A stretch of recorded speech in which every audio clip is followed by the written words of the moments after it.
Only the three of us, unfortunately, can vote on this, so I appreciate everyone's interpretation, but did you move those, or? No. Have I been demoted? No. Apparently I've been demoted. Look at that. Kitty, I've been moved. Oh. Oh my gosh, have you been moved? Oh. Oh, look at that. Oh, look at that. Yeah, I've been demoted to the kids' table. Look at that, folks. Look at that. I was sent to the kids' table. I've been moved to the end of the table. Okay. Could everyone rise for the pledge? I pledge allegiance to the flag of the United States of America and to the republic for which it stands, one nation, under God, indivisible, with liberty and justice for all. We're going to go over approval of the agenda and go right into public input. So if anyone has any public input or public comment? Yeah, yes. Or wait, I'm sorry, Mr. Lent jumped up first.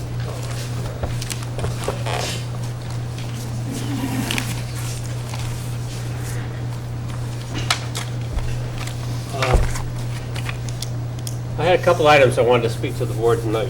The first is, I noticed in the case of Freeman this week that the legislature and probably the executive of the county is considering selling the resources of the IRA. Now, I want to alert you, because you may not be aware of this, but that the transfer station out on Clearwater Road is supposed to come back to the town, I believe it's in 2015, free of charge. It's our building, unless other arrangements are made.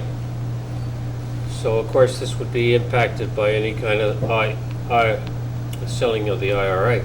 The second thing is that the IRA used the New Paltz landfill, closed the New Paltz landfill, and is responsible to maintain that landfill.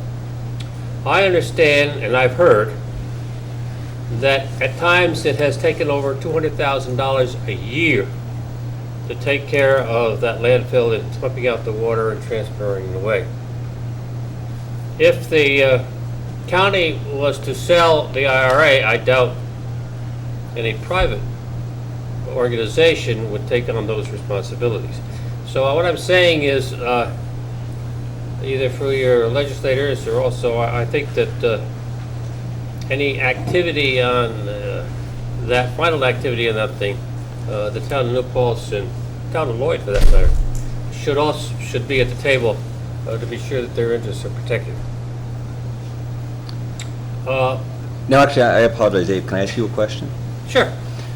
So the county doesn't own the landfill cradle to grave, or when it transfers to us at 2015, it goes back to us? That's right. When they built the property, it was a loan. If they basically leased the property, built that big transfer station out there, okay, and the thing said it's 20 years, and then it reverts to the town. So, is your concern about the continuing financial responsibility after we get it back? I'm concerned about the financial responsibilities of the who's going to maintain the landfill and the thing that, okay. But I also, you should also be aware that of that other situation in the transfer station, so that whether you have a permanent use for it or want it extended, okay, well, that should also be addressed in any kind of arrangement if they decide to sell it. Thank you. Thank you. The second item is that I understand that there's some bin by some of the people that live up in Lent Road or Waring Lane about wanting to close the road that goes into Woodland Pond. When I designed that subdivision, which was approved by the town board and the village and the planning board, I could have designed it so that it would have dead ends in it, cul-de-sacs, and it probably would have gotten more lots out of it. But I strongly believe that this town has too many cul-de-sacs, too many dead-end roads, and nobody's going to put in great big highway to satisfy the traffic problem in New Paltz, and we have a major traffic problem.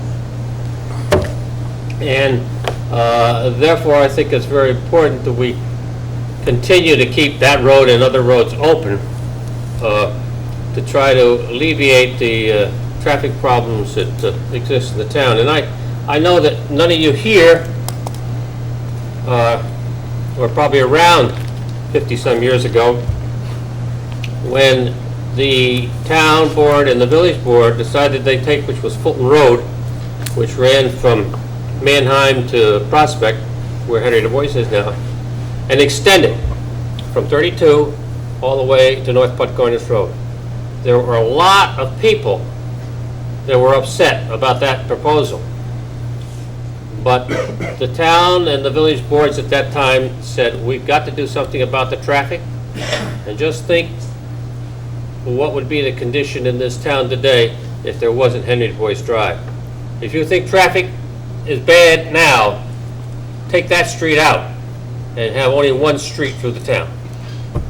So, you know, I think everything that you can do and every development that comes through, the idea is to try to improve the opportunity to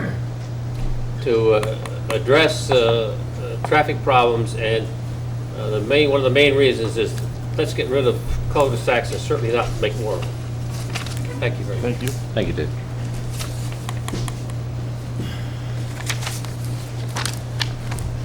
I'm Dan Winfield. I couldn't disagree more with Dave Lentz.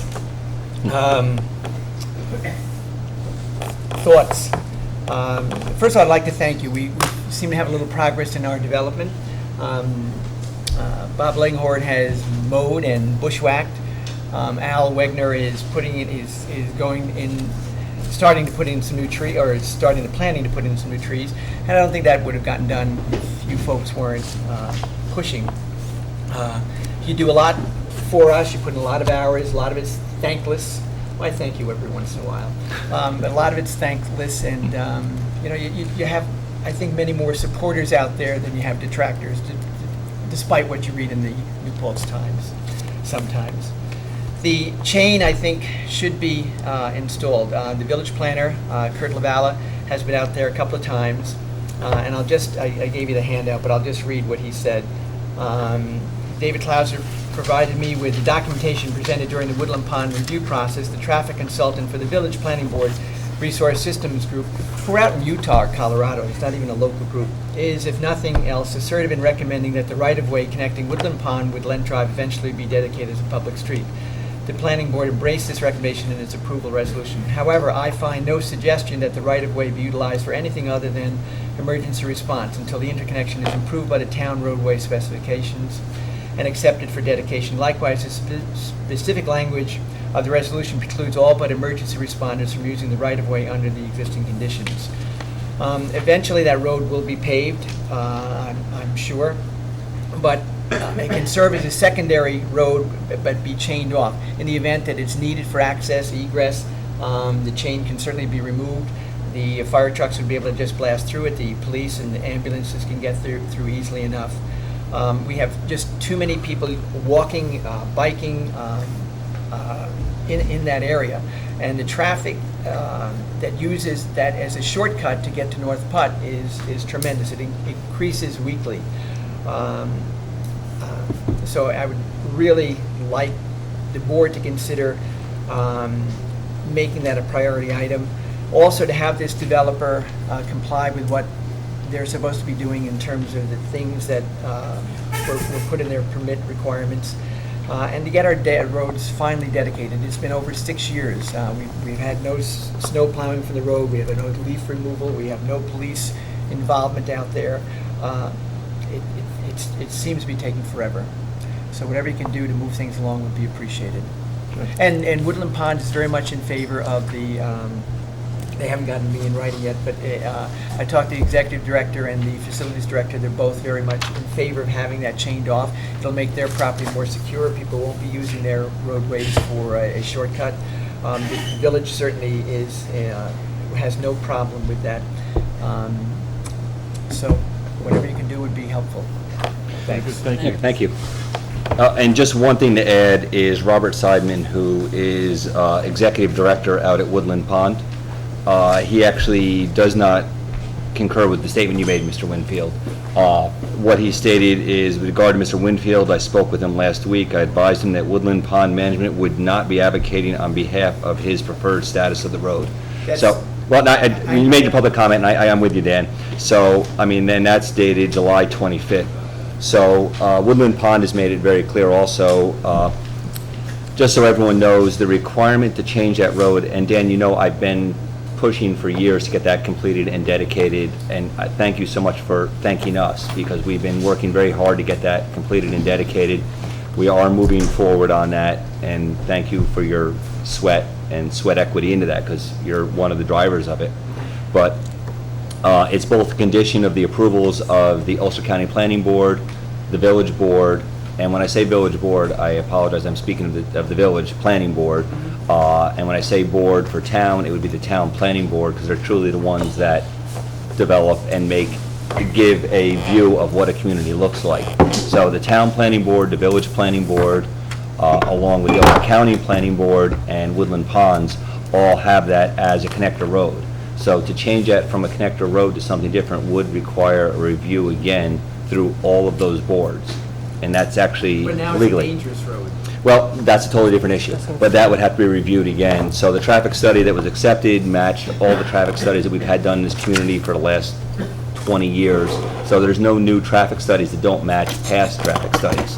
So it's not as though we have a new traffic study and an outside group. Traffic studies are done by corporations that do them, and it's not as though the Woodland Ponds traffic study doesn't match traffic studies that were done during the Crossroads era, another big project, or other large projects in the community. So the traffic, we do know our traffic patterns in this community. So as far as Woodlands Pond is concerned, they are not supporting it. That's incorrect. I'm reading. I'm reading from the executive director of Woodland Ponds, and his exact statement is, I spoke with him last week and I advised him that Woodland Ponds Management would not be advocating on behalf. Well, I don't know how you phrase the question, because all of a sudden you seem to be doing 180 on this. I've never done 180. I've always been in favor of that being a connector. 177. No, Can I just- I've always been an advocate of that being a We have connector. gotten a request that No. that this issue be tabled until August. And, but I think that now that we've gotten this response from Mr. Lavala, it's pretty clear that that change should go up right now. So I would like to add to the agenda that simple, discrete part of this bigger problem. It feels to me that this is not to be used as a through road in its present condition. So I would like to add to the agenda a discussion of asking, I guess, our highway department, I'm not sure whose, but to put a chain across it so that it is not perceived as a public road. And you're right, because we haven't done the agenda yet, so absolutely, because we Okay. have so many residents here, I definitely do want to add it to the agenda. Okay, so let's do Well, that. when we Yep. get to the part of the agenda, we'll discuss that, because we'll put it on for Right, we discussion. haven't So I don't approved know. the agenda, but when I- we do. Are you still doing public comment? Yep, we're still in public comment. Mr. Lent? I'd just like to add one comment, and I forgot to do it, okay? And that is each person who purchased a place on the Lynn Estate, and every property, should have, or were aware that that road was going through. It was on every design, and report. It's not something that got changed, it was there. Now, if they didn't want it to go through, they shouldn't have bought the property there. Thank you. Can I address that? Public comment? Yeah, make a public, yeah, Marion, Okay. please, no, come in. I just want to say that we were purchasers, and my son was purchaser, and it was a emergency access only with a chain from, day one. yeah, from day one. And there was No, that's never, not I'm true. sorry. Okay, I'm sorry, excuse me, this is public, Yeah. and everybody, this is public comment, it's not a debate, it's not a conversation. Thank you very much, I appreciate it. Are you finished with your public comment? Yes, I just wanted to state that this is Thank you. what it was stated to us. Okay, thanks. Is there any other public comment? Go ahead, Chris, and then you.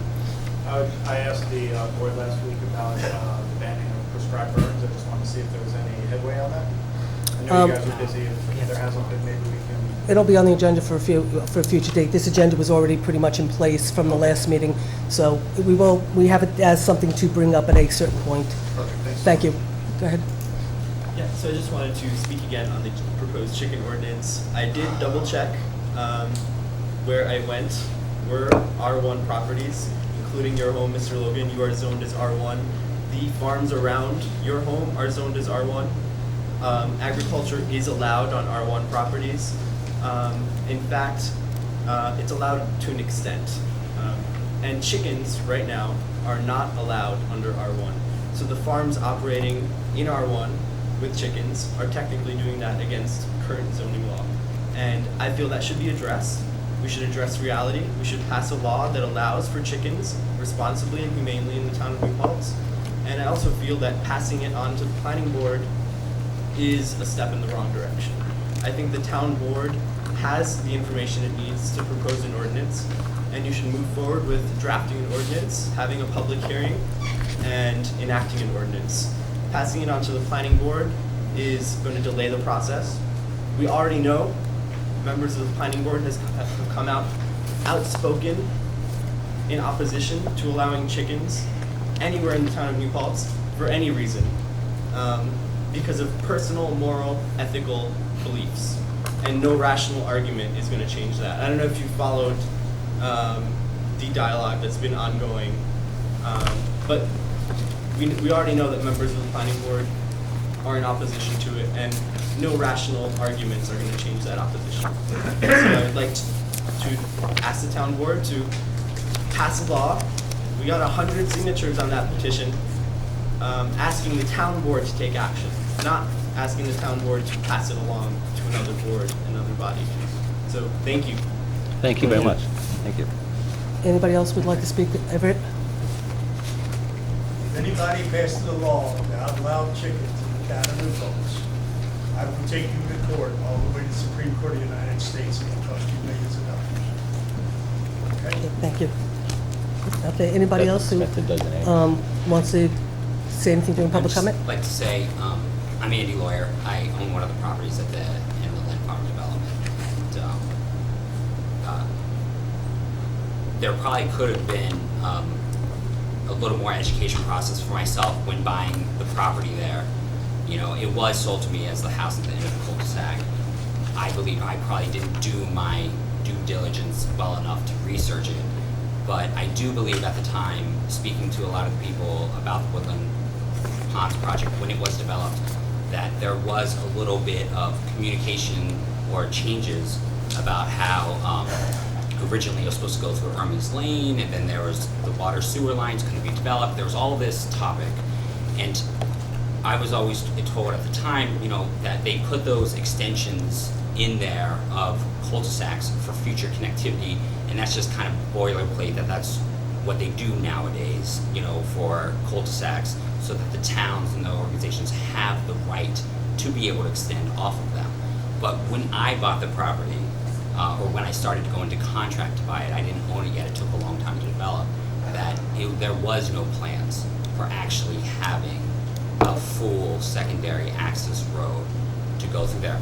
I understand that the plans allowed for that, but I don't think it was actively considering it. And that part, I didn't quite understand what the implications of that was. I worked for 4 years to get the road moved 20 feet, and you know, I'm very happy that I was able to do that and work with everyone in an agreeable manner to make that happen. And I think, you know, a lot of people were involved and it worked out well. You know, so, you know, I always thought it was never a possibility of closing down the road, because I was told that it was. So I was happy to make that arrangement to at least adjust the road a little bit. The roadway as it does exist right now, though, if it is being used inappropriately, I do believe is, you know, I mean, I live right there and people fly past it, especially a lot of the taxis in town. A lot of the employees of Woodland Pond drive very quickly. It is dangerous. I think there has been 2 circumstances of people doing donuts in the cul-de-sac. 2 trucks were drag racing down the road. So if we could temporarily, I know that Woodland Pond is going to be building the road very soon, potentially within months, but even months a month or two of having a chain, how much does a chain cost? You know, and even if it was just to provide a little bit more safety for 2 months in our neighborhood, I think it would be worth it. And that's all that I wanted to say. Thank you. Thank you, Andy. Anybody else want to speak? Ira? Thank you. I know you went out and bought speakers and microphones, but I believe the intent of the law was for you to use, not just bought. We didn't buy anything. Chris Marks donated it, and you're right, it should be out here right now, and I'm sorry it's not. There's stuff going on. So Yeah, I understand that. I'm sorry, Ira. I can't hear it. Anybody else like to speak during public comment? Okay, with that, what was I going to say? I don't think we actually ever did the pledge, so. We did. No, You guys did? didn't Okay, come thank along with you. it. Okay, thank you. Okay, in terms of the agenda, there's a few things to put on in a conversation about whether or not we put on the chain.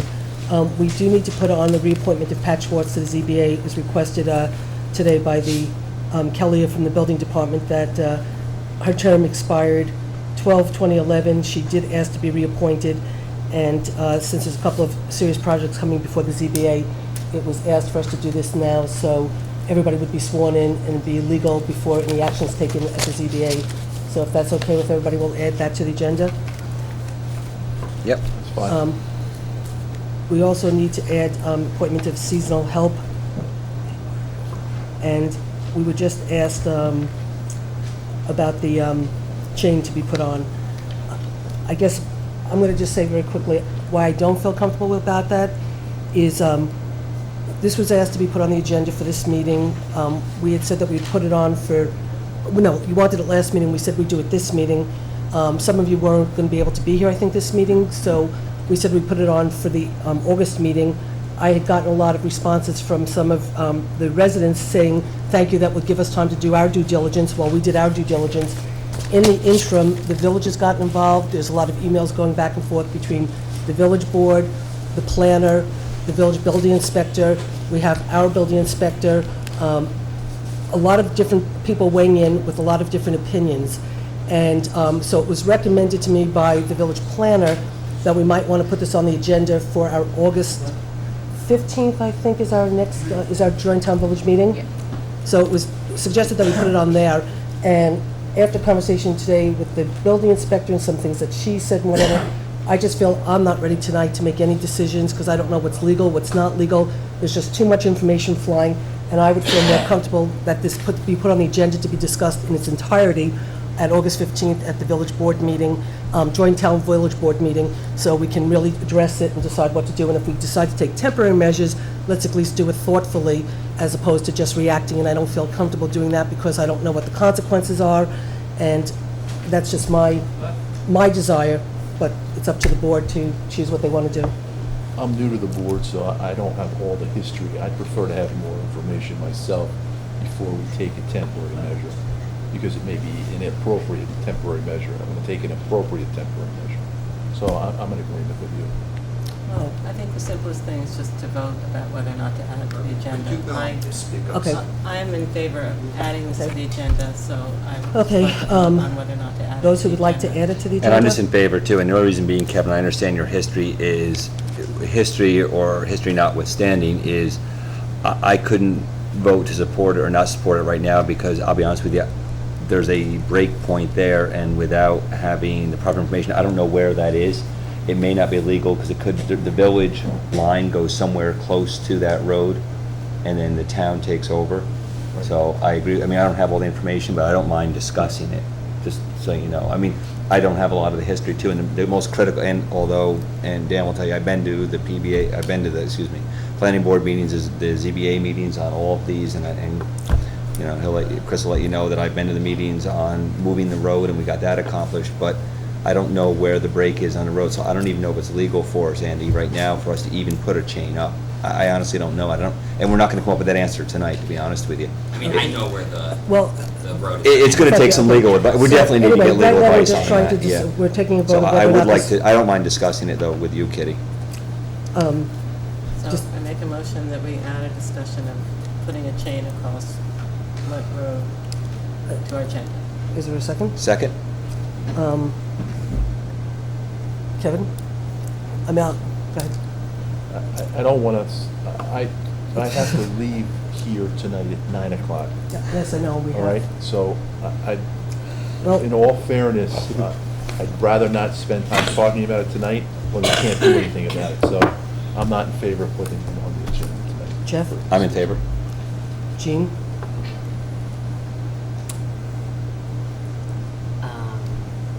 I'm not in favor of this last minute request, because I was, village planning board liaison when Woodland Ponds was designed, and I don't remember the facts exactly, and so I can't address it appropriately. But I am gonna say, I think that ultimately it came down from Ulster County Planning Board about that turn lane on North Putt, and that they had to have a permanent road. But I need to research to know. Okay, Kitty? Yes. Okay, I'm a no. Okay, so, Motion fails. But we'll put it on in August. It will be on the August 15th joint town village agenda, okay? Will that be here? Yes, it's gonna be at town hall. No, it's at town hall. Yep. Thank Okay, you for your thanks. consideration. Thank Okay, you. thanks. And I think we'll have, it'll be I'm the best sorry. place for it, because we'll have information for the village and town, because it's a jointly owned I'd walk out too. It's right on the split, line. exactly, as you know. Okay, Jeff, I'm sorry. Kevin has to leave at 9 o'clock, and we have some action items we have to take, so I'd like to get going. Thank you. Thank you, guys. Okay, so do I have an motion to amend the agenda as recommended? Second? Okay, all in favor? Aye. Okay, motion so carried. Are there any announcements that the board would like to make? Okay. There's a couple of things I'm going to start adding for the record. And there's certain information that I think is important to go on the record and go into the minutes. So the first thing I'm going to start with is we did a shovel-ready feasibility study application for the town of New Paltz. It had been said in the past that this had been done and it had been handed in, and it was not handed in, as we later on found. So we did take action as a board. We approved applying for the shovel-ready feasibility study.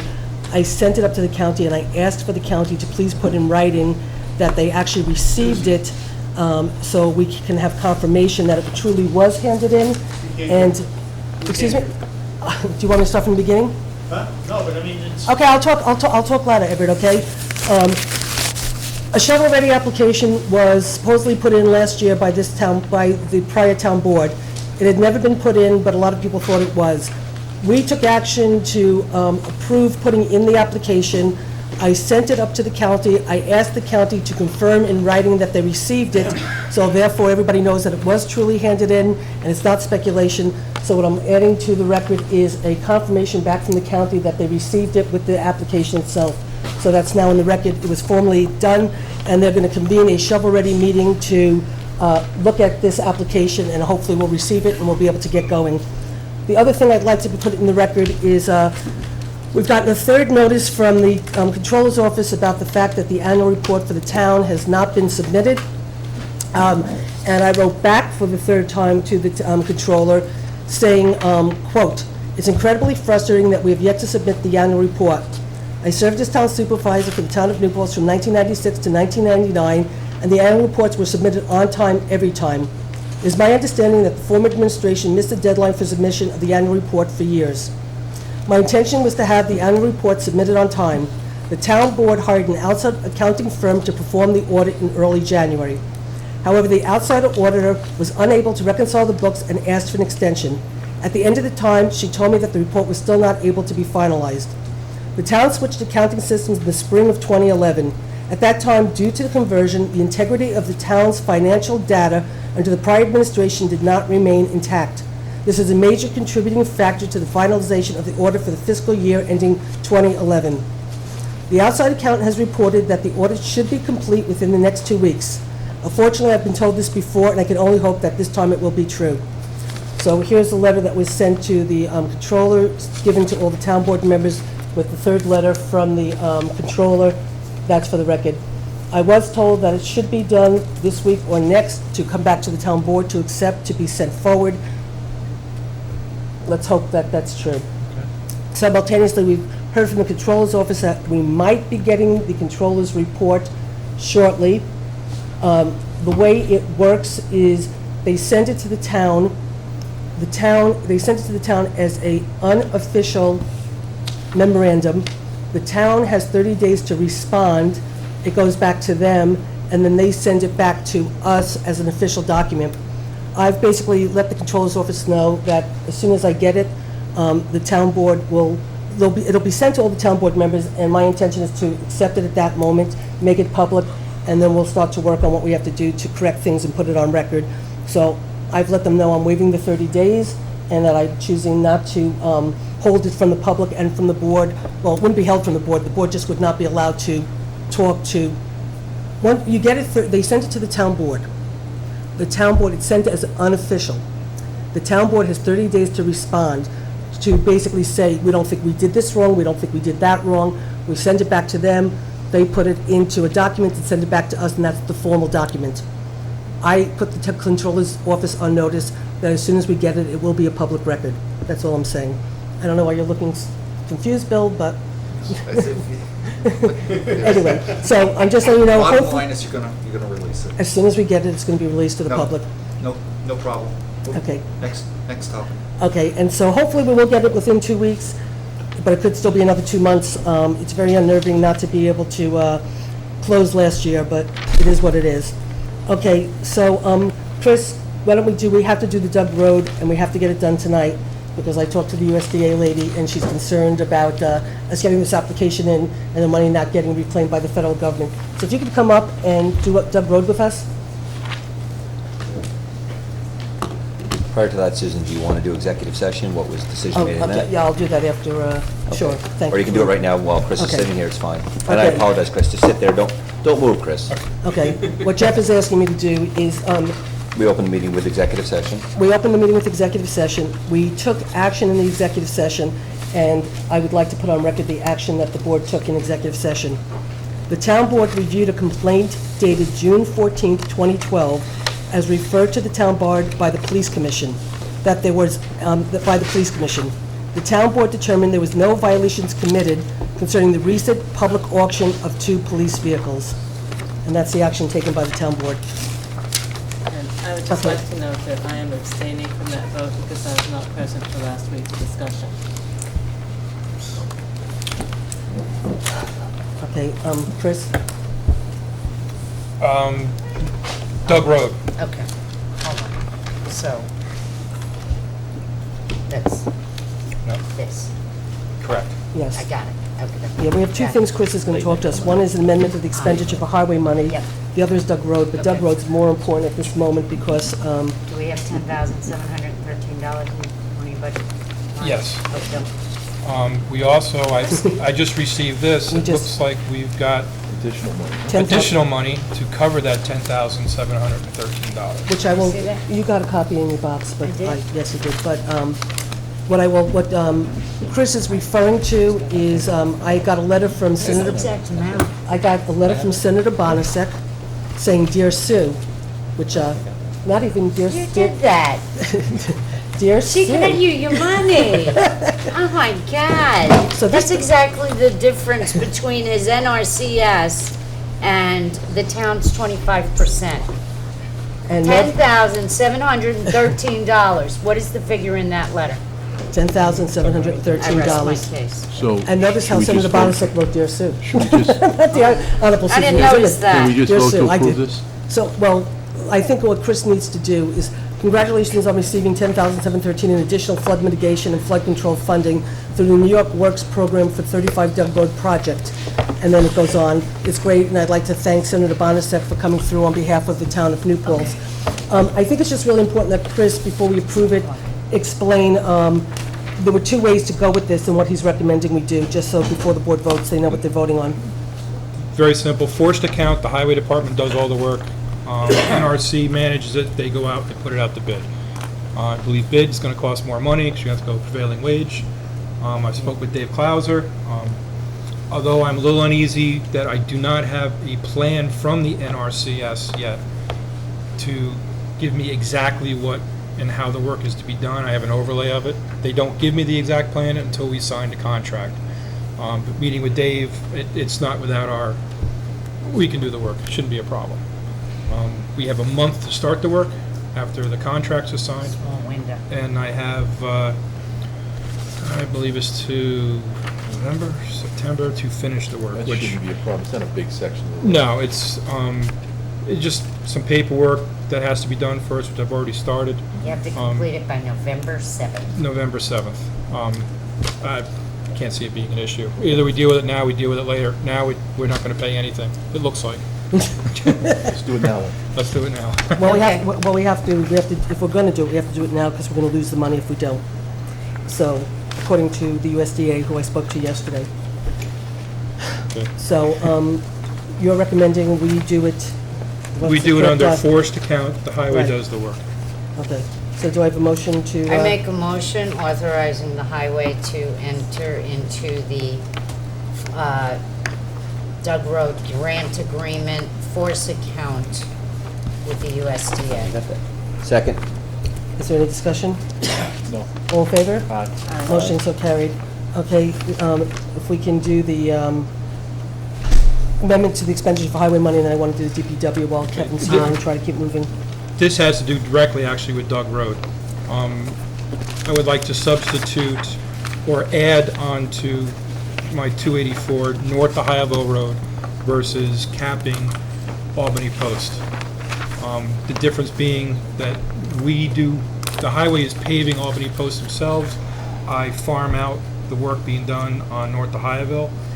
Until Doug Road is finished, I don't feel that bringing my budget down road work is correct. I should like to wait till Doug Road is done, and then if there's time to do the work on Albany Post Road to cap it, just so we don't run short. Because there are caps on this for the NRCS. If we run over, it's our problem. I have money in my budget to do that. I just like to leave a little cushion. You never Are you know. I could saying always you leave. would like to hold off on this for now? No. He wants to Okay. move. He wants to I'm just change. explaining You're why I'm going with moving North it. Yeah, I'm trying to Ohioville add an instead extra of road. Albany Post. Well, I still plan on doing Albany Post, but I would Right, like after to. this is done. Right. And you see And what's after left Doug Road, over. yes. Right. I got it. If there's enough money, we're I make a good to do motion it. authorizing the amendment for the expenditure of highway monies in the amount of $183,731.28 for North Ohioville Road. Second. Any more discussion? No. All in favor? Aye. Motion so carried. If everybody could please sign this. Thank you. One copy? Well, I'll make copies after. No. You need, everybody. You gotta sign it. how many One copies? copy, I need two She did. copies signed. I did too. Two copies signed, but can I make copies? Yeah, Two that'd be originals? fine. Roseanne Okay. has to get copies. Right, yeah. Does everybody have it? You know, and I was wondering why I That's fine, didn't we'll see have any of two the copies copies now. of any of this stuff. Yes. I do not have copies of any of this. I swear to goodness. My mailbox is empty. So why don't I have Packets, copies of I I any? don't put a know, copy of the copies, NRCS in your box. Okay. Everything. Well, my This- mailbox this- is empty. This, I don't know. this copy was given to us at the last meeting. We chose to table it, and so some Did you copies sign came it? back to me and some Okay. copies or whatever, No, it's but not. packets were put together for everybody, so I can't answer. There you go. Quickest pen in Newport. Okay, okay.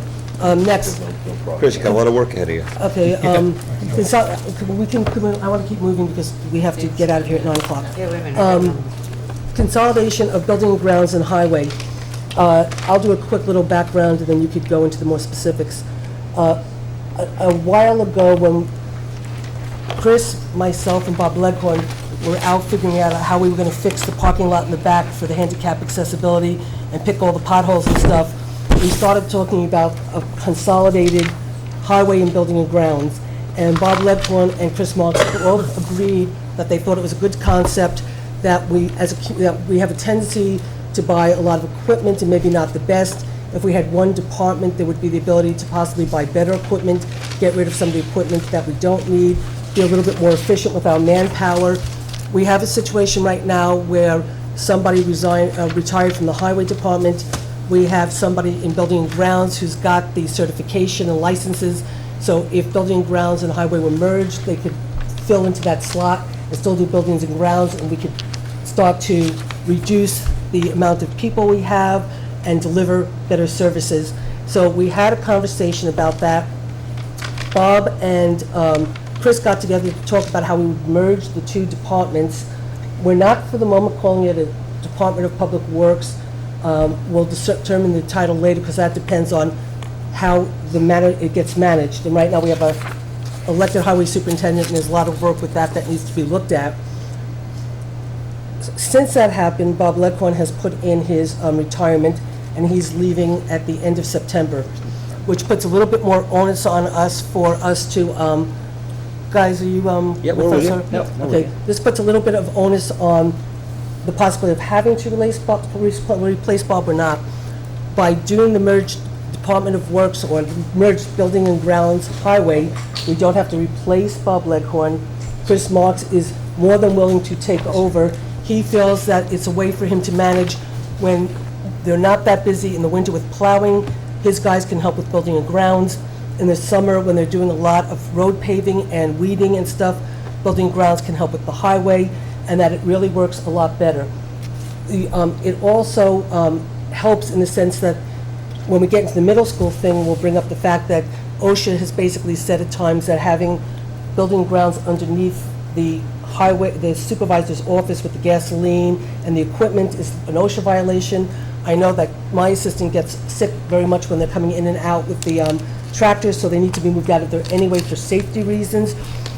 So we could start to move the people out from underneath, out from underneath, get them up to the highway department, get them all under one person and managed in a way where we start to streamline the employees. The one thing we have to work out is the water and sewer aspect of right now. Bob Leghorn certifies all of the paperwork for water and sewer. Barbara is quite competent to do all the work, to do all the studies, to do all the reports.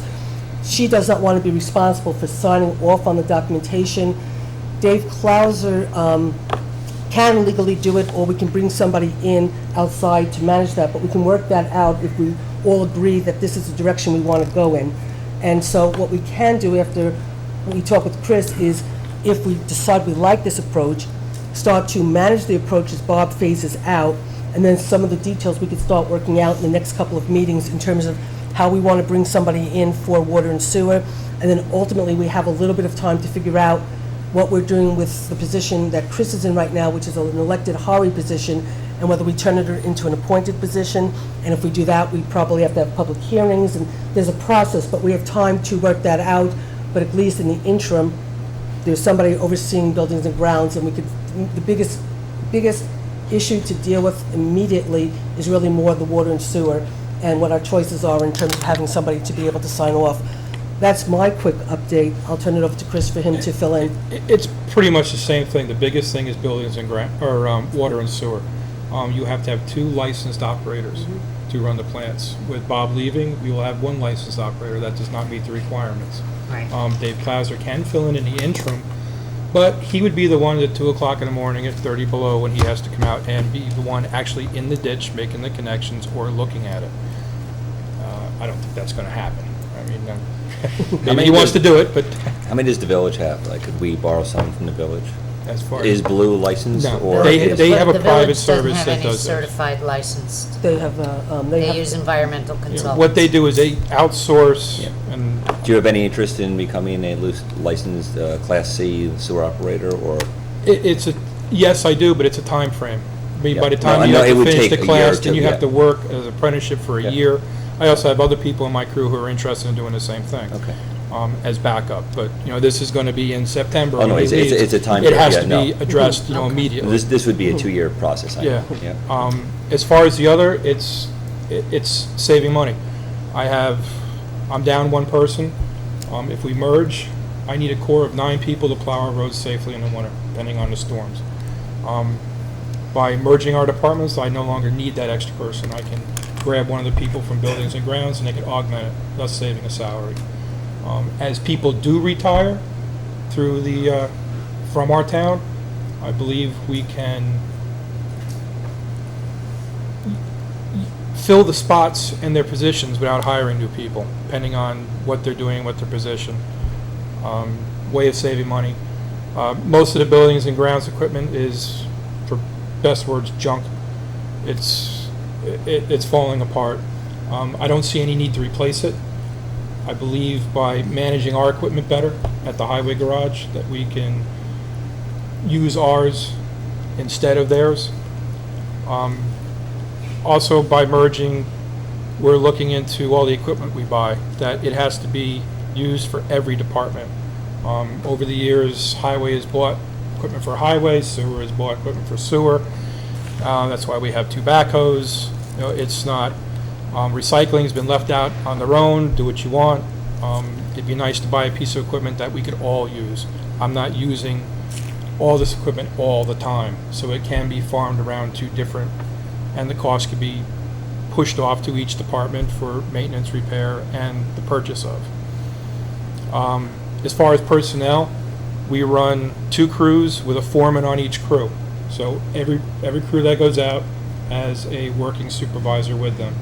With buildings and grounds, water and sewer, Barbara would be the working supervisor for water and sewer. Sam Garneri would wind up being the supervisor for buildings and grounds, and William McGovern would be the supervisor for highway. You don't always need all these people in this position. So by, again, merging us into one building, we meet in the morning, we know how many people we need to get done with what tasks during the day, we give the appropriate amount of people the proper equipment, and the job gets done. And there's no, I don't know where this person is, or I couldn't do it, I couldn't lift this, I didn't have enough people with me or the right equipment. This can all get, it's communication. This can all get farmed out before anyone goes out and does the work. I mean, in a nutshell, that's it. You know. I'll just add just one thing, that I did have a conversation with the head of the Teamsters Union, the representative of the Teamsters, and he thinks he agrees with this as a way to go and a way to move forward. And he said in these really tough, trying economic times, I think his name is Marty Smith, in these tough economic times, you have to start doing these kinds of innovative and creative ways of running government. And so the Teamsters will not create a problem for us. For years, you know, when I worked here in the 80s and again in the 90s, it was always 3 different departments. And, you know, you don't touch my department, I don't touch your department. And we're past that. We can't afford to do that anymore. You know, we really have to, the equipment I'm buying, which I'll try and put in my budget for next year, is expensive. But it'll be used for each department. So we're not buying 3 backhoes. We don't have duplicate equipment. I've got 8 large dump trucks. Do we need to buy another one? No. You know, Bob had put in a water van in his budget, you know, an extra vehicle, where all I need is a container that goes on our hook lift, and it does the same thing for a quarter of the cost, no engine, no maintenance, and everything. So it's using all of our equipment to the best of our ability, and, you know, just putting a little more thought behind it to save a buck. Thank you, Bruce. So anyway, if everybody's seen this, is everybody somewhat in agreement to take this step and move forward? I have a question about Sure. what is the long-term solution for not having 2 certified water people? Well, that would have to be addressed almost immediately. If we can't get up to speed, Bob and myself both believe that using an outside service would be the best route to go. We We'd do have to- we do the brunt work, they do the brain work, to put it very, So, you know, very you mean remedially. like outsource for about 2 years? 'Cause you Well, said it depends. I that mean, it's- it's not an easy license to get. It's quite labor intensive, and I'll be perfectly honest, I don't know if it's within my grasp to get it. There might be people in the crew, but this, when you're dealing with water and sewer, this is not a place where you can make mistakes Right. anymore. You So- make a mistake, the health department's down on you like that. Got it. So we don't have the answer to that right now. We We don't. know that that's the biggest concern in doing this. So, but now it's a concern we have to take on immediately because Bob is leaving. So regardless, whether we did this or not, we'd have to answer that question. So Right, so what what I'm the, saying is, so if it sounds like we have to go with an outside service, at least for What- the next 2 years? No, No. well, Barbara can take over part of it with Dave Clauser. They can work in concert together. I'm not sure that would have to be something that has to be And more Dave has explained agreed to We've the talked to 3 o'clock to Dave. me. in the Yeah, morning. Dave did agree. Barbara would have to agree. But I think we Barbara- need to look into the cost factor of an Right. outside Yep. third-party company that might, what I'd like to request is that we take action to agree that we would like to move forward with a merged department and start the process. And then in the interim, what we have to do is next steps, we've had the conversations. We understand that we have to possibly look at an outside person coming, outside company coming in, or the possibility of Dave and Barbara. We haven't done that work yet to get to the answer, but we can come back by the next board meeting with different options and possible solutions, and then the board can discuss what they want. We have till September, the end of September, till Bob leaves. So if we do our homework now, we should be able to come back to the board for the August meeting with different ways to accommodate taking care of the water sewer, and then the board can make the decision at that point what they think is the most economical and safe and legal way to proceed. But what I'd like to do is get a motion from the board that they agree with the concept of implementing the merge of the two departments, and we start the process, and then the details of the status of an elected highway superintendent versus an appointed position, and what we do with water and sewer will be discussed as we move forward. So I'll move that. Well, wait, there were multiple pieces in there. I'd like to move, For the purposes of discussion? I'd like to propose a motion Go ahead. Well, that the town board authorize the town through its various employees and departments to move ahead and try to reach a formal consolidation plan that the town will ultimately approve. Between, Buildings and Grounds and the Highway Department. second, I couldn't hear that. What was the motion?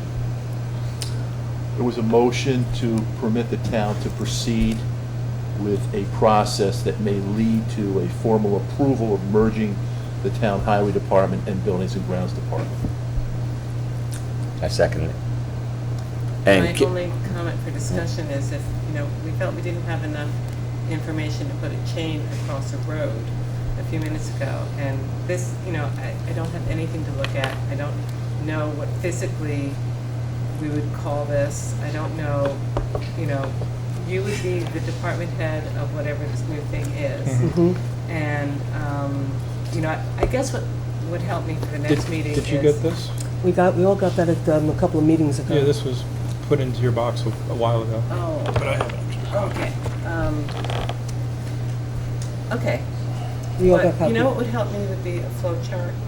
Maybe we could get that for next week, for next month, just so that I understand how this all works. Like, Well, when the call comes in that there's a broken water main, it used to go to Bob.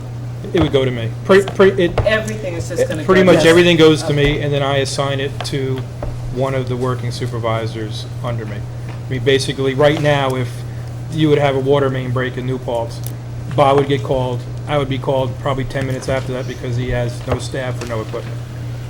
And we would be assisting him. Okay. So it would start with me. It's just a way of managing everyone better. I know where everyone is, our structure was to have our little department head meeting 3 times a week to make sure that what we're doing is, That was just within your department? that's just but within my not department, with the 3, Okay. the supervisors.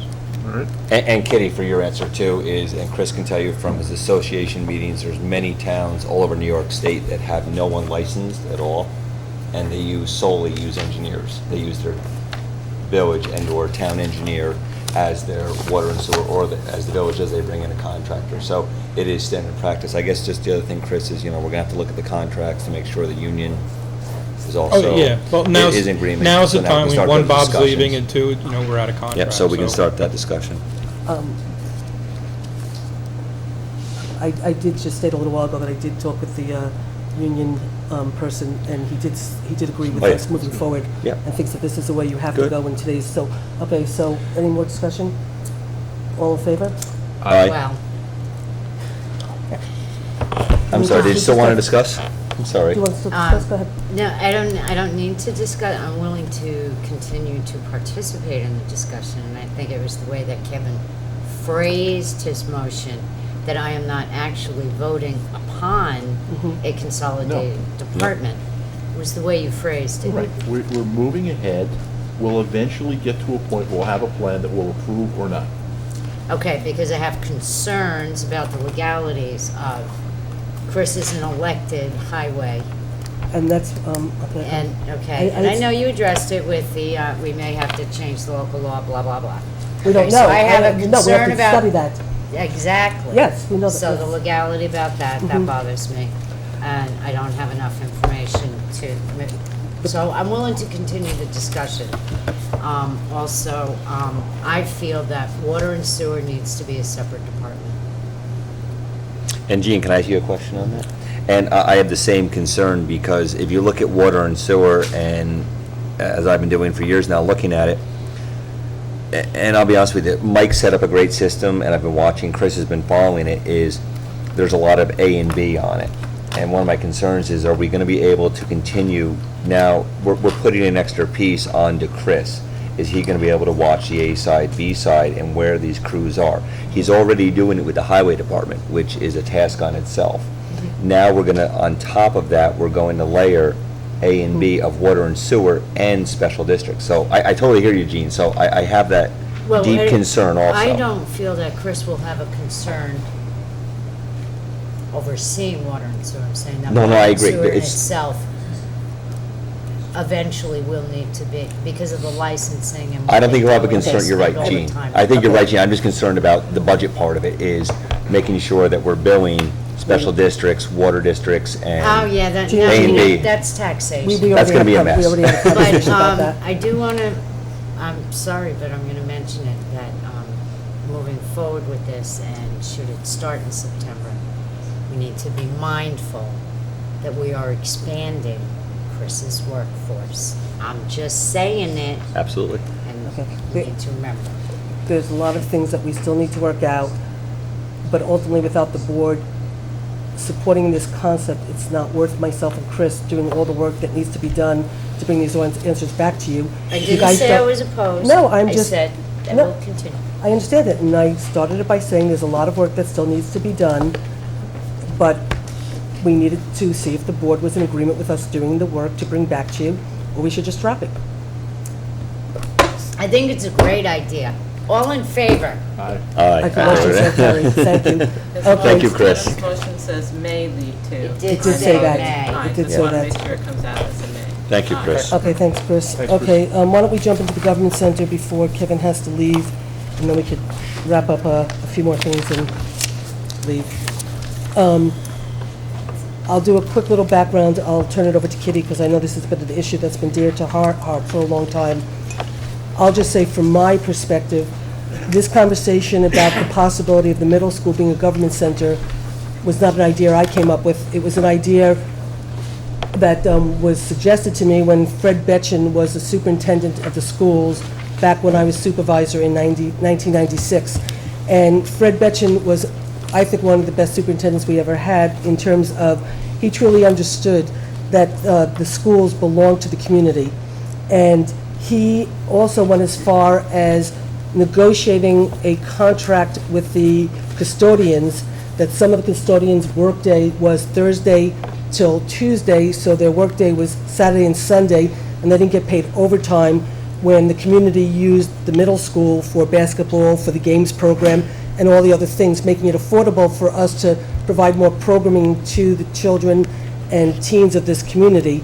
And so he was the one who said back to me, Susan, it would be really phenomenal if the middle school became a government center.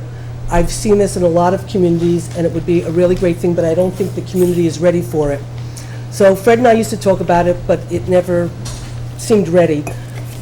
Now, during these really difficult economic times, with the school district trying to figure out where they're going to go forward on a long-term plan with the 4 schools, and whether they should consolidate down, Where is the middle school? Eric, no, it's not time for a Where is the question. middle school?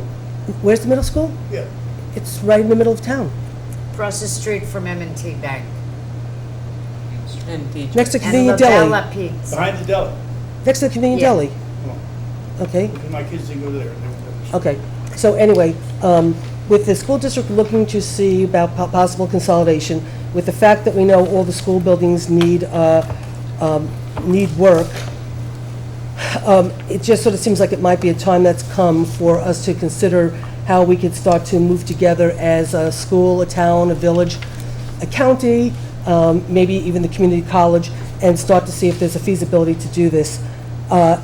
So I did put together some talking points that I gave out to the board. There's here some for the public. We can go over it in a second, but I'd like Kitty to weigh in before we go over it. The only thing I just want to add to this conversation is since we sort of started talking about this as a board, County Executive Michael Hine has implemented a program called the Strive Program. And what happened is in Kingston, the superintendent of the Kingston School District chose to close an elementary school.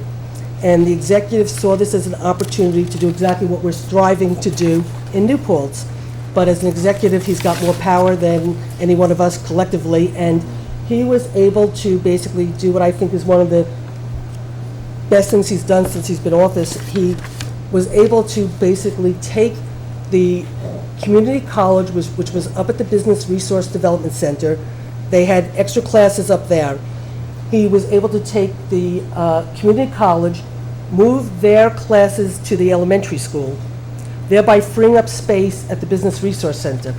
He's taking Veterans Affairs, moving them to the Business Resource Center, thereby making a building available that he could now sell and put back on the tax rolls. He is because of the fact that he's moving the community college into the school, he was able to get SUNY money to be given. The Dyson Foundation gave $500,000, and Governor Cuomo matched the rest of the money that would be needed to renovate this building to make this happen, thereby putting property back on the tax rolls, consolidating and bringing the community college next to the high school where the kids could then go and take advantage of the classes and utilize his buildings better, put buildings on the tax rolls, and get state money and grants to do this without any cost back to the taxpayers of the county. Absolutely brilliant. He's been on statewide TV with the New York State School Board president talking about this to make a model in the state. When I found out about this through the supervisors' breakfasts that we have once a month, and County Executive Hine came and spoke, I went right over to him and said, I love this idea, can we talk? I've since met with the executive twice to talk about how can he now take the Strive program and possibly bring it down to New Paltz and work with us to implement this type of idea in New Paltz without it costing the New Paltz taxpayers any money. So he is supposed to be reaching out to the president of the community college and the president of SUNY New Paltz to start initial conversations, and then to possibly see how we can work with our community to possibly see how we can envision a concept similar. So we've had these conversations. The executive has implemented something that is becoming a model in the state. If we can then in New Paltz in any way implement some of this, and whether it's at the middle school or someplace else, it's a way of bringing everybody together, trying to not impact the taxpayers of New Paltz and deliver better services and put property back on the tax rolls. So that's a little bit of my background. I know this is an issue Kitty's wanted to talk about for a long time, so I'd like to turn it over to Kitty, and then we'll go from there. I really have nothing to add. I mean, this is what we were talking about 15 years ago. It's interesting that so many of the offices and services that you identified here didn't exist when we started to talk about this 15 years ago. We had to rent a police station. We had to build a community center. We bought and rehabbed a youth center. I'm just interested in going to step 15 on the back page. And here's copies for anybody. And, I would like to have the important thing is who's in, right? So let's find out who's in. And the idea that, there's potentially state and other kinds of money that would be available. I mean, the building itself, the middle school building, clearly needs a lot of work. So, but so does every other town facility. And we had a facility assessment done by Rick Alfondre 6 or 7 years ago, and I don't think any of them meet OSHA standards. So, but we need to get the stakeholders together to identify and just see who's in, who wants to take the next step and make this happen. I will just add to that I just had a very interesting conversation after the library fair. I was with two residents, one a downtown business person and one someone who lives downtown. And we started talking about this, and I found that when I talked with the downtown business owner, who was originally a little threatened by this idea, thinking how it would impact their business if the middle school children weren't there to visit their business afterwards, when I started to explain what I thought we might be envisioning and why I thought it would actually benefit the downtown as opposed to hurt the downtown, there seemed to be a lot more buy-in.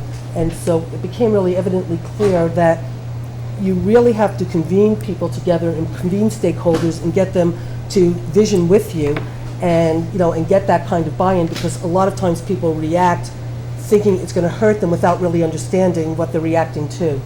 And so it was a really enlightening moment to sort of have that conversation and see the sort of light bulb go off the downtown business person when they realize that this actually could be really good for them as opposed to a negative thing.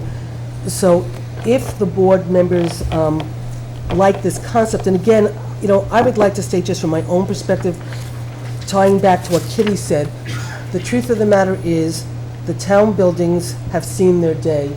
And I think it's time the town has to, despite the fact that I don't think there's anybody in this board who wants to impact the taxpayers at all, we have to start taking action to provide facilities that meet the needs of the employees and the taxpayers, and we can't keep ignoring this anymore. This building right here is probably incredibly valuable, and as the village goes through their redistricting of the B3 zone, this land is going to become even more valuable. And so I would even go so far as pretty soon us considering even putting this up for sale and seeing what kind of bites we get, and then we could always, if we get a bite, say, great, now let's plan where we go. We did have that discussion with Joe Moriello when we got those safety reports back. And there is some legal protocol that you have to go through that you have to prove that the building is unnecessary or something. Well, I know what you're talking about. This is when we did this with the school district, when the school district accessed the land for us to be able to buy for $1 for the community center when we thought it would be there. That's showing that that land is no longer needed, and it's accessing whatever. This is a different situation in the sense that I think at this particular point, this building might even be unsafe. And so therefore, it's a different perspective of us saying, do we invest in knocking this down and building a new town hall, or do we say that this building doesn't meet the bigger needs of the community because we want to consolidate so many other buildings and we might not be able to do it here, so therefore, and so it might be a process, and I can have a conversation, but. So Kitty, well, what you're referring to is when they refer to it as excess inventory. Right. And that was when Joe was referring to then. Yeah. But now, I think let alone, and Kitty, you've been here a few more years than I have, let alone that we meet in a place that's actually labeled as the pit. I think that alone refers to the condition of this building. It was never designed for what it is. The offices, God bless the people that sit in some of these offices, it has outlived its purpose. So whether we end up doing this or something, I think we'd be foolish to sit here and not be looking at I think you'll agree to that, looking at other properties and other opportunities, because staying here is probably not a good option. Because, Jeff, the middle school is already off the tax rolls. Yes. We'd actually be bringing back on the tax rolls maybe up to 4 other buildings that are currently off. And the only thing I disagree with Susan on is I don't think the building has any value. I think No, the it's property not. does. Oh, yeah, absolutely, no, I agree. No, I'm sorry if I said it that way. No, the building needs to be knocked down. Yes, No, the best use of this building, unfortunately, I meant to say the value of the land property, is very valuable, yes, I stand corrected. And it does have a very good community center in the rear of it, which is also very valuable, too. Absolutely. Yeah. So, for the purposes of the public, I guess I'll just read through this very quickly for the people watching, and then we'll just decide how to move forward. What we're saying is the current town hall is inadequate, record-keeping, massive energy loss, expenses, floor support, storage, space arrangements, building needs, major updating, health and safety could be a problem, and I can attest to the fact that it is a problem. Consolidated, dispersed town offices for convenience and maintenance, the court, the town hall, the police, the teen center, and the community center. And I need to stress also that the court desperately needs attention in terms of being moved someplace else also, and we can't avoid it anymore. We've talked about it too long, and it really, really needs to be addressed. the multipurpose facilities serving the needs of the town residents.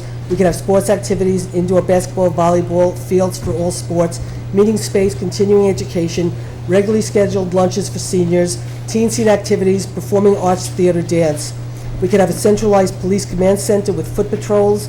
We could repurpose of existing structures for centralized town-village government that satisfies the zero-waste community that we're striving to be. It put exempt parcels on the tax rolls. We estimated, looking at the records, that it's $2.5 million worth of property we'd be putting back on the tax rolls, not including the police. And that was just a preliminary estimate of getting from the assessor what all of our buildings' value is. That's not a small amount of number to sneeze at. It would be an economic engine that would support the Main Street corridor. It would be revenue generator because we'd potentially be able to lease excess space to other government agencies and other third parties. We could have after-school activities, bike ped accessibility, municipal presence in the center of town, which if you go to many, many communities, you actually see Town Hall right in the center, and it really makes a statement. Right now, we're off the beaten path, and people go to Village Hall, and we all know the story. Provides possible source of funding for the school district, which gives them money for their capital needs. Efficiency in delivery of municipal services by providing one location for all services. It's a conduit for further government consolidation between the town and village. Financial opportunities available for acquisition and repurposing. So the next steps are, I did ask the executive to make some phone calls, and if the board agrees that they would like for us to move forward, that I would try to convene a meeting with representatives from the town, the village, the school district, the county, SUNY Ulster, SUNY Newport, the Downtown Business Association, the Chamber of Commerce, and our state representatives. I don't think I left anybody off unless anybody thinks I did. And if not, if everybody agrees, and then I would like somebody to make a motion to empower me to, or authorize me to try to convene a meeting of the stakeholders for the purposes of initiating this conversation. So moved. Is there a second? Second. Any more discussion? Let's see, Okay, all in let's see favor? let's see who's gonna raise their hands. I was just about to ask Kenny if you would like to serve with me on this in terms of trying to move forward? Sure. Okay. Is that okay with the board? Absolutely. Absolutely. Okay. Thank you, and, So I'm All in favor? All in favor? okay, Aye. Aye. aye. Okay, Let's motion see so who's gonna raise their carried. hand out of this group. Hopefully we get everyone. Well, I'm gonna actually call, Good. like, there's some people that, I'll put together a list of people that I actually think might be good people to invite to ask, or we'll figure it out. But yeah, you're right, Jeff, it'll be interesting. Yeah, I'd like to see. Okay, so before Kevin has to leave, we have the IDA, the personnel policy, very, very quickly. Kevin and Jeff were empowered to do the personnel policy. They felt that we might need to bring in somebody from the outside. Jean felt that from her background and years of experience, that she could probably draft something, but Jean's been very, very busy with many issues and many things, so she asked for a little bit more time. So that's the update on the personnel policy, and we did that. Why don't we just jump in really quickly to the planning board livestock ordinance? I put on here that we should do referral to the planning board. We've listened to a lot of conversations about this. We have, the ENCB has asked that they would like to look at this. Planning board members said that they would like to look at this. From my perspective, honestly, I think right now, a lot of our focus on the town board has to be on the budget. We're about to go into next year's budget. We don't even have last year under control. We have a lot of work to do. I'm really scared about this up year's budget process, and I think we have to start to really focus our energies onto what really needs to get done. I think it's appropriate to send it to the planning board, let them start to really vet it, look at it, and then make a recommendation back to us. But it's up What to... is it? Do we have an it? We don't even have a law to What do you refer mean? to them. No, we're gonna ask them, Okay, well, whatever you guys want to do. yeah, because we don't even have Yeah, nothing to refer to. language of an Mhm. ordinance that we would even consider. Do we have to refer a law, or can we ask them, if, when we had our joint, Can I just- sure, go ahead, Kid. What we would normally do is if we had a law or an action that would change zoning, we would refer that to the planning board for their opinion. In this case, since the village board is working on their own poultry law, rather than reinvent the wheel and spend all of our time and money trying to come up with another law, let's see how the village poultry law fares. Let's see if it passes. And if it does pass, I think if we're going to refer anything to the planning board in the town, that would be the document I would vote to refer. But at this point, we have nothing. I agree with We're going to Kitty. be changing zoning, right? So let's see what the village, I think they're having a public hearing next month. Actually, no, from Oh. last night's meeting, and actually, I apologize, there's something I would like to add also from last night's meeting, but we could do it in updates. They're actually going to table it again. They don't have anything prepared yet to bring to their planning board, and yes, Susan, I will agree with Kitty. I mean, from sitting on this board and then going to planning board meetings for many years, the only thing we can really refer to them and refer to the ENCB. I mean, we can refer to them and ask them, how do you feel about chickens? Well, you're And referring we're an gonna- idea. Well, yeah, which, But it's not not a gonna help. document. It's not, so what we wanna kinda do, Susan, is, and I agree with you, we do wanna refer to them eventually, but we need to have a much more focused, not only are we gonna refer to you your thoughts on poultry, but we also wanna refer to you that this is where it's gonna affect zoning, where their professionalism is, and then ENCB is their environment, is their deal. So here's where it could potentially affect the environment, and we want to get both those in. So I think we need to get to a rough draft of a law with using as little legal Well, let me ask. input as possible. Let me ask a question. You as a board, I think authorized last year Joe Moriello to actually draft a livestock Right. ordinance law. So We've rejected that. It's so complicated.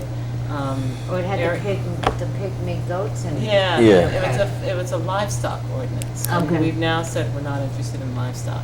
Okay. Ariana has written a 2-page ordinance. Let's see how that fares in the Okay. village, and if we like Yeah. that, So let's. would you like a motion to table and wait for the village? Yes. However you want to make the motion?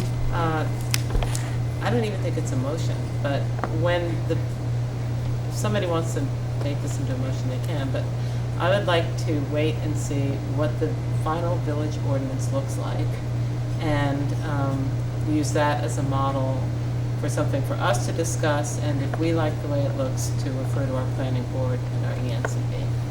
I'll second that. I will review it when it comes out. I can't say which way I'm going. No, No. we're I don't Okay. know what That's it's not- going to say. Okay, so We're not asking. would you like for an amendment then to say that we will wait until the village board,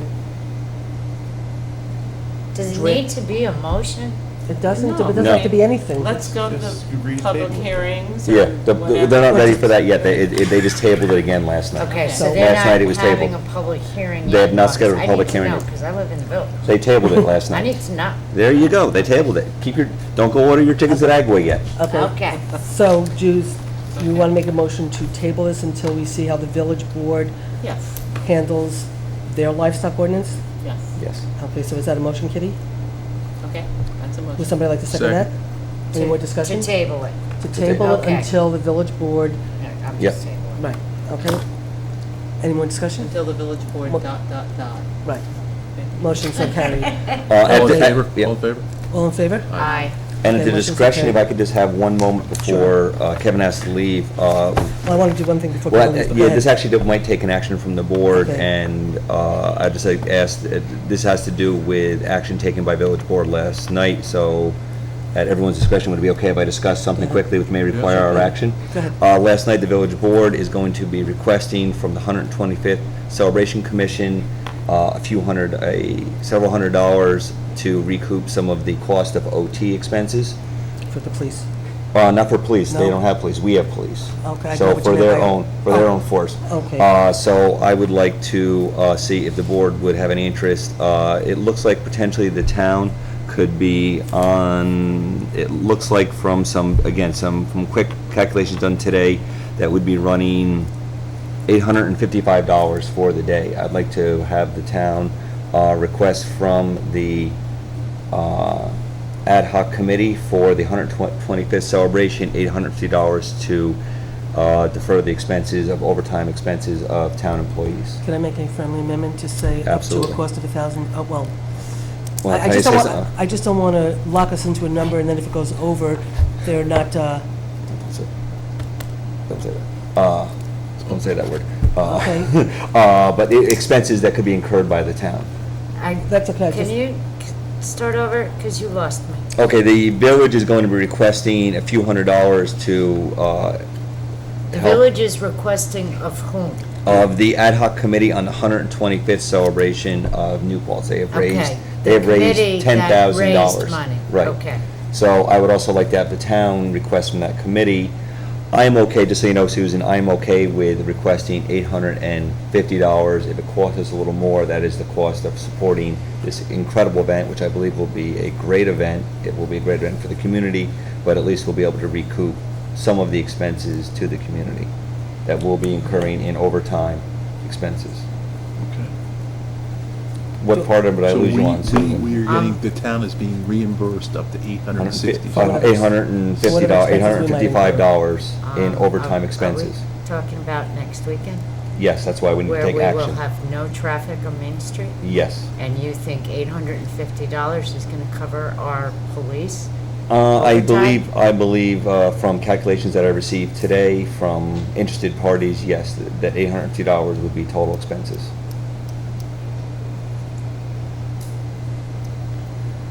That was, and again, it was quick calculations done today by people I do fully trust to make these calculations.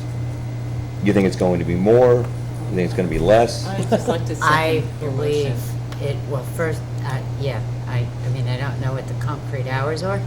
10 to 4. 10 to 4? 10 to 4, okay, and then they have, so I believe it will. So they're planning on hours of will- 10 to 5, just so you know. So you're looking at 5 part-time people coming in at $22 per hour.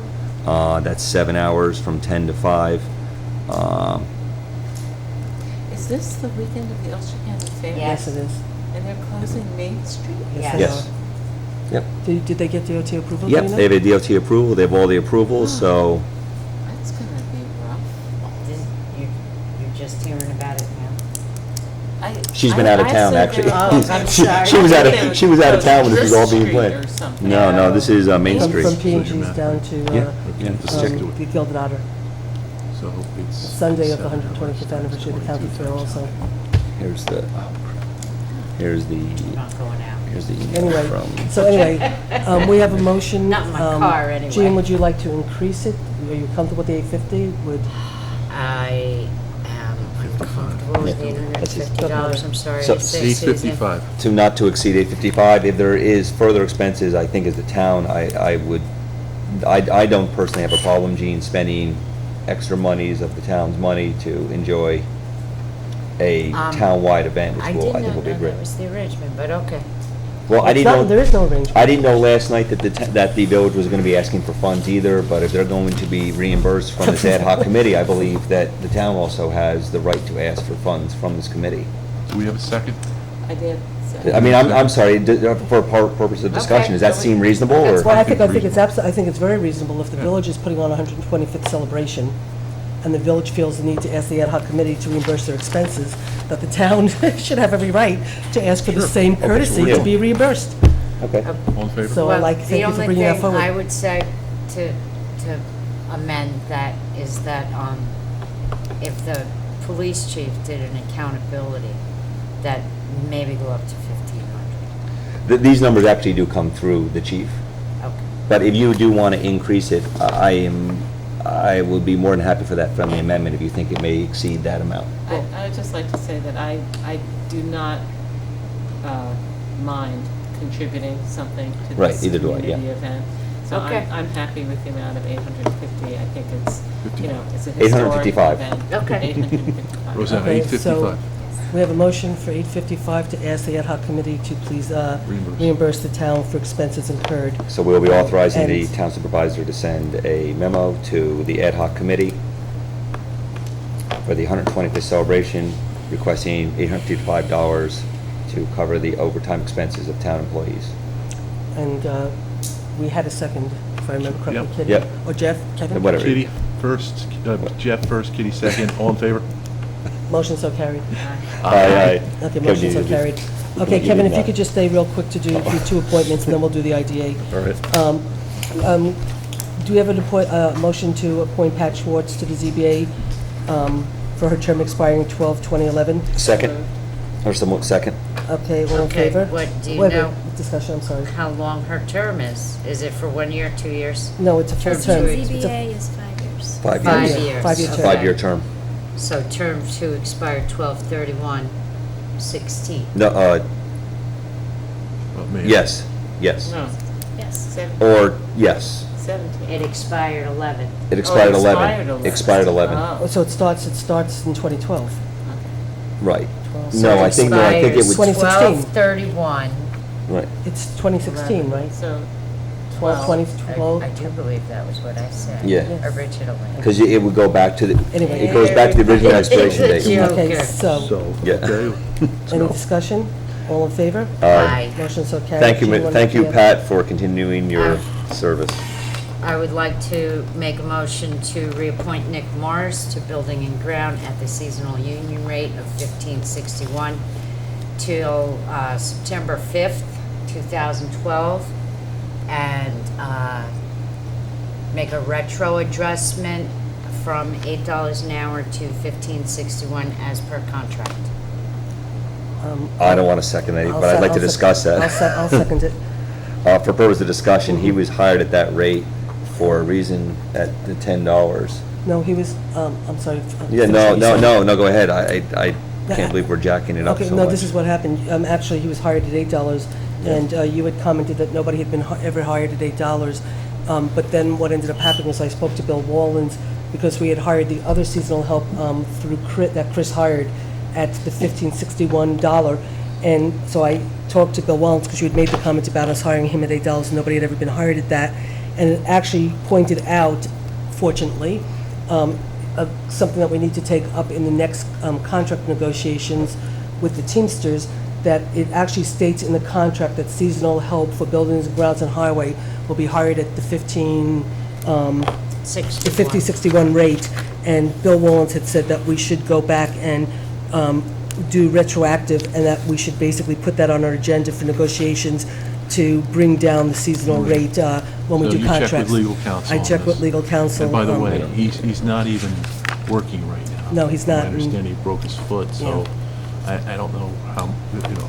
He might not be able to come back, Might actually, not. when all is said and done, but if we don't reappoint him, he won't have a choice to come He back. won't be able to come back. And my on. understanding, and he's been an incredibly hard worker, and they really could really use him, but I don't know if he will be back, and he does have to bring a doctor's note back. And he's actually been out for a few weeks already. 2 weeks now. So I have no problem with it. When you say, do we have anything from Bill, because he's helping out mostly down at the pool, was my understanding, and I haven't seen any documentation from anyone, and that was part of the request, was that we appointed him for 4 weeks, that during that period, we would get some type of documentation that would state what he's doing, where he's working, and what he's doing, and I haven't seen any of that. Well, I think at that meeting, Kitty made a motion to appoint him for 4 weeks because we didn't know where we were going. And it's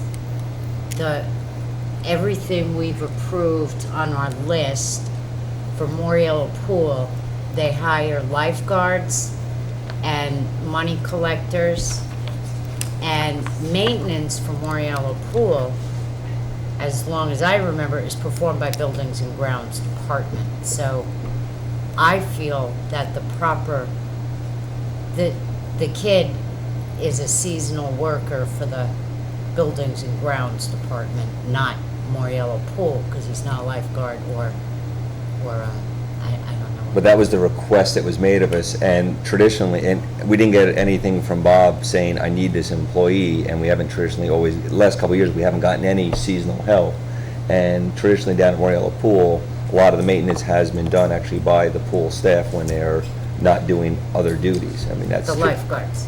Lifeguards and/or the front end. So I'm just a little, I don't have any documentation to say what this employee is doing, and now we're going to almost double what our original expenditure was. It's probably going to be, Jeff, it's probably going to be less than what we expected because he's not been working. So, I mean, I understand your point, but for purposes of just having him complete whatever he's going to do, I mean, what's left? 4 weeks? And maybe you won't even work in those 4 Probably weeks. might So, not even. I mean, I have a problem if council says that we have to pay him out of their category. I don't have a problem because it's probably going to be less than what we anticipated originally for the full summer. And Bob LeCoin did, it was Building and Grounds that did say that they wanted the seasonal help. So anyway, I know you have to go, so I'd like to call the question. So all in favor? Aye. No. Aye. Aye. Okay, motion so carried. Thank you, everybody. Sorry I Okay. have to leave. Okay, thank you. but, You're not- have a nice night. Thanks, sir. We're only 20 minutes So the late. only thing left is the IDA. 27 minutes. And then Get out of here. there's no warrants tonight, and we can hold the minutes off for when Kevin's here. So, Kitty, do you want to take over on the IDA? No?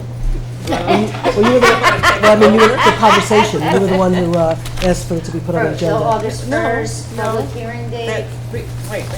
Yeah, I mean, the IDA said every town board in Ulster County. I can't answer that question. All I can say is that as soon as I got this on June 29th, addressed to the Honorable Susan Zimmett, it was about the IDA. I made copies and put it into everybody's back Right. because I know that the IDA is a sensitive subject in New Paltz. Yes. I can't tell you what they've done with the rest of the county. Well, was this discussed at your supervisors meeting? No, actually not at all.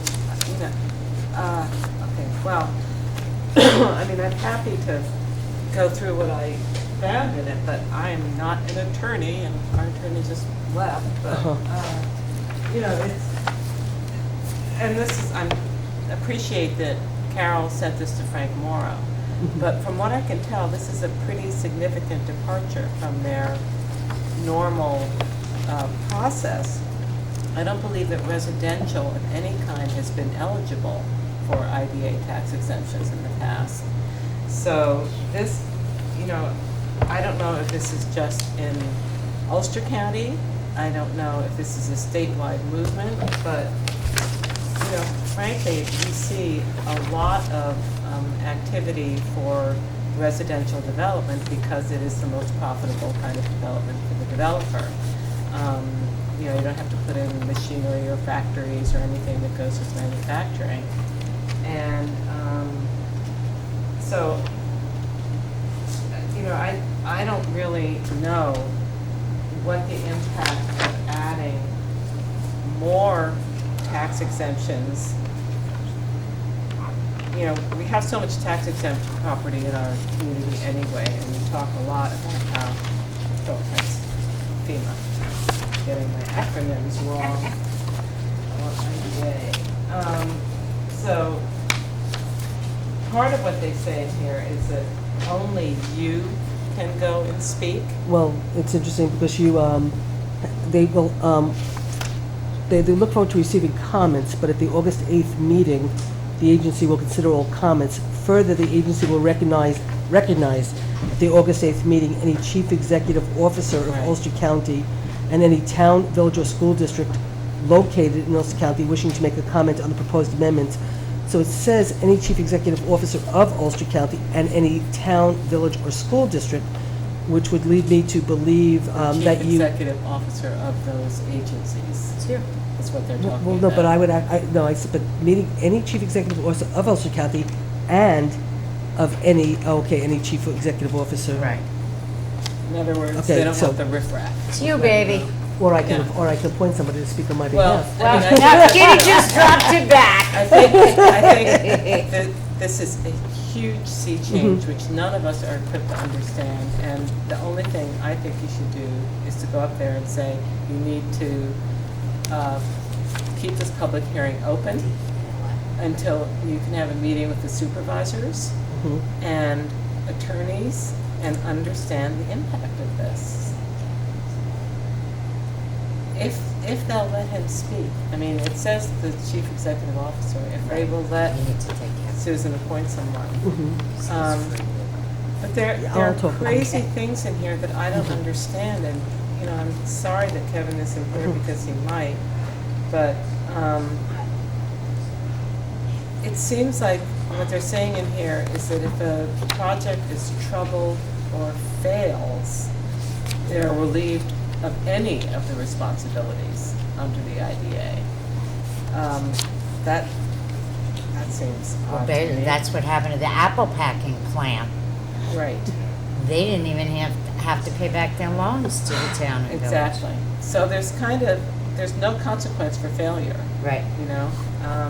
troubled projects. Starting a business. Where a project is owned and operated by the agency or has been acquired by the agency for its own account after a failure of a project occupant, the project shall, at the option of the agency, be exempt from all taxes in accordance with law. So, the taxpayers get no income from all of the construction materials. And you know how I feel about that. It just doesn't make sense to me that all of the businesses that we're trying to attract here, what do we want from business? Revenue, ratables. What does this do? You don't have to give us any revenue or ratables. And once you've gotten all of this infrastructure that's tax exempt, if you fail, you don't have to pay us back. I don't know. I don't get it. So the pilot payments for workforce, dormitory, affordable, and senior housing, maybe that's better than we would do under straight property tax assessment. But there are just different numbers all throughout here. They have a 1 to 10, category 2, category 3, category 4 is 1 to 15. Somewhere else in here, they talk about 25 years before the taxes start coming in. I asked them to print up the points calculator for you, which I had to go online to find because they refer to them in here, but they don't provide them. And Everybody want a copy, sir? yeah, so Carol printed this for everybody. Thank you, Carol. And This is for according to Carol. Another big difference of opinion I've had with IDA in the past is that all of their employment data is self-reported. Nobody actually goes into Freihoffer's and says, how many of the 25 new jobs that you promised actually are here today? How many of the full-time equivalent jobs that you promised in your application are here today? Remember, Frito-Lay, don't forget, produced 4 jobs for us. Okay, well. There you go. No, I'm agreeing with you. Right, exactly. But They produce. the difference between the application and the reality, and there's no physical, on-the-ground walkthrough by IDA staff. And I would like some sort of verification that how many full-time equivalent jobs are at Woodland Pond? Peter Beanstalk's letter, I think he said something like 125 full-time jobs would be created.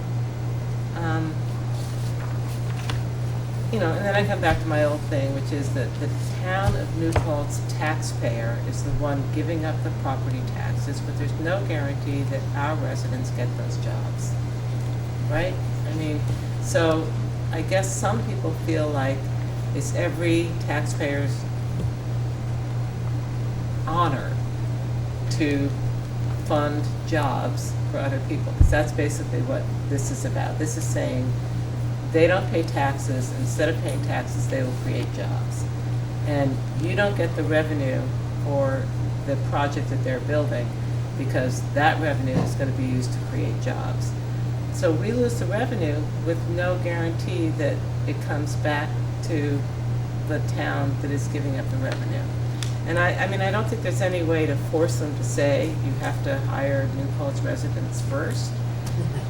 But I wish they would consider that, especially because this is about affordable and senior housing. And the risk is, to Kitty's point, and why I think, Susan, it's critical you're up there, we have a very large project in front of our planning board now, and it's going to be done in phases, so can they claim the jobs that are produced there, or actually the people that are going to be building this project are, I think, Kitty, to your point, they're going to get a large number of points because it's going to take many people to build that project. How long are they going to be tax exempt for, which is a very valid question. Years. And the minimum 10 years, and it could be longer. And then the next piece is that it's very possible that project, after 47 years, that project then, their lease runs out. So does it then become a tax exempt property? So potentially the town will be sitting here with many expenses and yet getting no revenue from it. And that's a very scary prospect.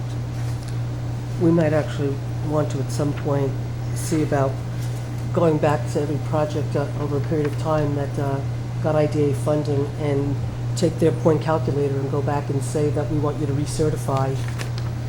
Actually, And that's what Frank Morrow is the king of, is he has, year after year, he has submitted proposals to say, it's a clawback, it's called. where they Clawback. Yeah, where you go and you look at whether or not they actually, this is the only virtue in this, is that they're supposed to be creating jobs with our tax money. And if those jobs aren't there, you get a clawback, supposedly. I've never seen it happen. Now, in New York City, they've been very successful in getting. New York City, has been because very- they've been so egregious, right. In getting hundreds of millions of dollars back.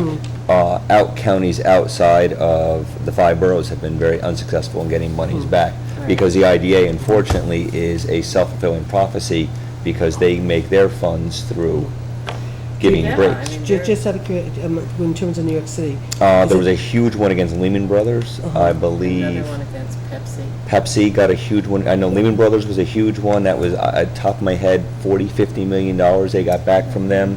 Pepsi, many millions of dollars they got back My from them. question I wanted to ask though, do you know if the action was taken through the city council or was it through the mayor's office? I don't know who went after them. Do you remember that, Kitty? I mean, it was New York Times stories. I think it might have been FPI, the Fiscal Policy Oh, really? Institute, Okay, well, right? I'll, you know what, That- I will, You know, if you internet search it, you will find it pretty Yeah. easily, but I don't know who went after them, but it was New York Times stories that I was, said- well, I know that, I actually had sent you an email yesterday, Kitty, in response to your, I wasn't here yesterday, I was out of town, but I sent an email back to you, but I know you didn't get it because I've just found in my phone that somehow my emails, which is why you didn't get a lot of my emails either, is they've been going into Outlook, into the outbox, they're not going into Sent.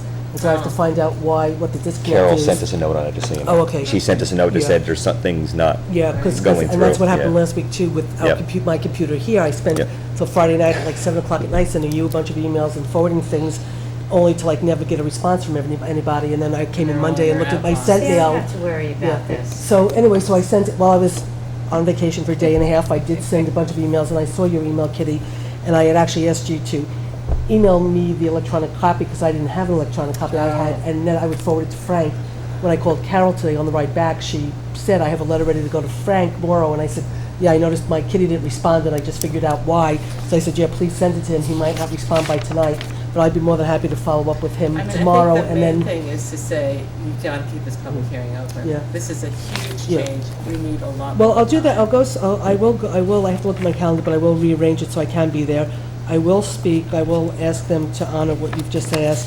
I will get in touch with Frank, and if he has other points he'd like me to talk about or add, I'll get that to you guys to see that you're in agreement, that I can express it. And I'll also then ask Frank about New York City, because what I would do is follow up with New York City to see how they went about doing it, and seeing if there's any opportunities for us here in Newport to, you know, Okay. we're desperate for money. Well, did we ever get our $37 from the Woodland Pond corporations, those Oh. taxes? I mean, Kitty, I think they owe us a lot more money than just $37. well, I mean, it's such I a think- small I- amount I think they compared to owe us, what- I think they owe us, You're saying $37 because the taxes due this year?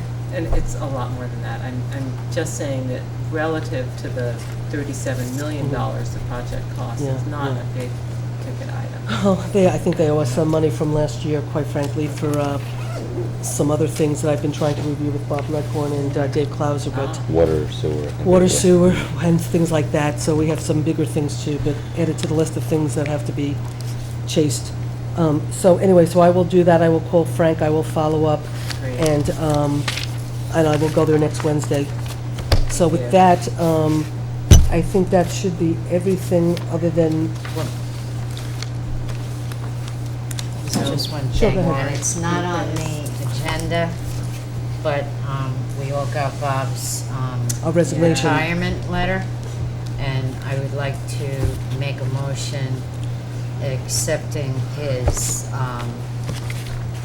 letter of resignation for September 29th, at which time he'll be retiring, and accept it with regrets, and thank him for all his tireless years of service. So let me ask you a question. If we don't second it and vote on it, does that mean you can't retire? That's what I was thinking. Yeah. What if we don't accept his resignation? We can try it. I'm gonna pretty much go with no, but I will second that. And again, yes, Okay. for Bob's many, many years of service. What, I mean, what higher honor can you bestow on a person? I mean, essentially, we're retiring this jersey, right? You know, nobody else will ever have that position. We might Well, need to that's true. retire, If we we might need to actually- retire the steering wheel to the truck. We There you actually go. might need to take it off and hang that on the wall. In the new facility? Yes, absolutely. Okay, so we have a motion and a second. Any more discussion? And I think we all feel the same way, and so I will draft a letter on behalf of the town board expressing our regret and our thanks to him for many years of service. So, all in favor? Aye. Aye. Motion so carried. So we have no prepays, and I'd like to put the minutes off till the next meeting, if that's okay. Make a motion that we close the meeting? Okay, do I have a second? Adjourn? Second. All in favor? Aye. Motion so carried.